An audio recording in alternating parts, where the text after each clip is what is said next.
Okay, I'm not sure you guys will be able to hear this, but my car has been making this whining sound. I'm not sure if it's the boost leak. You hear it?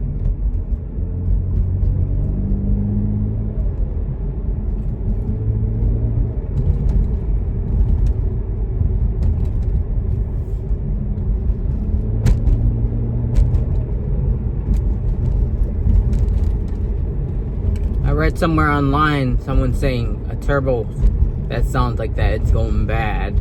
But like, there's no way this turbo is bad. It was just replaced like 7,000 miles ago. Could a boost leak cause this too? I just don't recall it ever making that sound.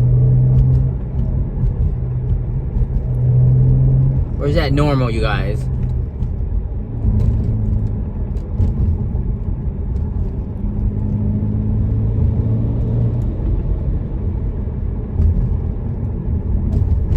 Let me know.